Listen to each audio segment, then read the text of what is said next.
Bonjour à tous et bienvenue à cette série d'exercices. Nous en sommes au sixième. Dans cet exercice, nous allons voir particulièrement le calcul du flux d'un champ vectoriel à travers une surface fermée, toujours par l'usage du théorème de Sprogowski. Alors, l'exercice qui nous est donné ici, qui nous est proposé, nous demande de déterminer le flux du champ de vecteur V que voici, qui est simplement égal à K sur R au cube porté par R. R, c'est le rayon vecteur, bien sûr. Donc, K sur R au cube, ici, K, bien sûr, il faut préciser, c'est une constante réelle.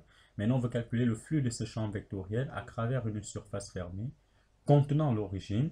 Et on fera une même question pour une surface fermée qui ne contient pas l'origine. Alors, qu'est-ce qu'on peut préciser pour cela? Nous voyons que si le rayon vecteur il est nul, donc si R est nul, ce qui renvoie à R simplement en termes de module égal à 0, le champ de vecteur, notre vecteur vitesse n'est pas défini, ce qui rend l'application d'un quelconque calcul de flux impossible. Ça veut dire que le flux de ce champ vectoriel à travers une surface fermée, à travers une surface fermée, par exemple, on va mettre sigma 0, contenant le point O, tel que R soit nul en ce point, c'est-à-dire le flux de ce champ vectoriel à travers la surface fermée sigma 0, tel que O appartient à sigma 0, bien sûr, est impossible à déterminer. Ce flux est impossible à déterminer. Tout simplement parce que V n'est pas défini en O.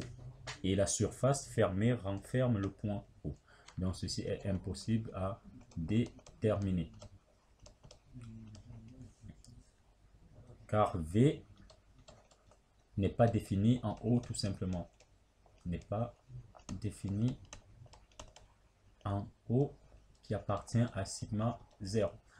Maintenant, si on veut déterminer le flux de notre champ vectoriel à travers une surface fermée quelconque sigma, tel que O n'appartient pas à cette surface fermée, alors on est sûr qu'en tout point du volume contenu dans la surface fermée sigma, notre champ de vitesse est, notre champ de vecteur, pardon, est bien défini. Pour cela, nous pouvons appliquer le théorème de Sprogowski qui nous dit simplement que le flux d'un champ vectoriel à travers une surface fermée, donc ici on va dire que ça c'est bien sûr notre surface fermée sigma, sera bien sûr égal à la triple intégrale de la divergence de ce champ fois dV.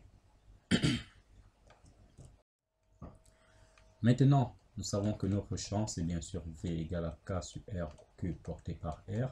Nous allons nous placer pour cela en système de coordonnées sphériques pour que ce soit beaucoup plus facile et qu'on n'ait pas d'autres variables à faire intervenir. Alors ici, on va prendre simplement R étant RER, ce qui revient à dire que notre champ vectoriel en fait n'est rien d'autre que K sur R carré ER. Alors, par application du théorème de Sprogowski, vous voyez qu'il est nécessaire pour nous de calculer la divergence de V. Donc, divergence de V, on va uniquement prendre la dépendance suivant R, parce que si on écrit la formule généralisée, comme vous la connaissez bien sûr, ce sera du 1 sur R carré fois la dérivée par rapport à R de R carré, composante suivant R de V, plus 1 sur R sinus θ, dérivé par rapport à θ de sinus θ fois V θ. Donc j'ai sinus θ fois V θ et au final j'ai 1 sur R sinus θ dérivé de V phi par rapport à phi. Mais ici, vu que la variable θ n'intervient pas dans ceci, et ceci vont nous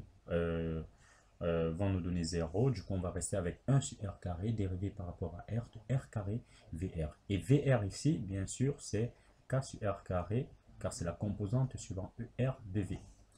Du coup, on se retrouve avec 1 sur R carré dérivé par rapport à R, R carré fois K sur R carré. Ce qui nous donne 1 sur R carré dérivé par rapport à R de K. Or, K, c'est une constante réelle. Ça veut dire que la dérivée par rapport à R de K, c'est tout simplement 0. On a donc la divergence de V qui est nulle. Ce qui veut dire que notre champ est à flux conservatif. Comme la divergence de V est nulle, alors on conclut que le flux à travers toute surface fermée de V, toute surface fermée ne contenant pas le point O bien sûr, qui est simplement égal à V scalaire ds, sera égal à divergence de V d taux. Mais comme divergence, ou bien d taux ou dV, c'est comme vous voulez. Mais comme divergence de V est nulle, alors on aura simplement que ce flux est nul, tout simplement. Ce sera tout pour cette vidéo. J'espère que j'ai été assez clair et que la vidéo a été assez courte pour cette application. Je vous donne rendez-vous sur les prochaines vidéos. N'hésitez pas de vous abonner et d'activer la cloche de notification pour ne rater aucune des prochaines vidéos. Vous êtes sur Simple, Logique, Explicable. Et je vous donne rendez-vous à la prochaine. Au revoir.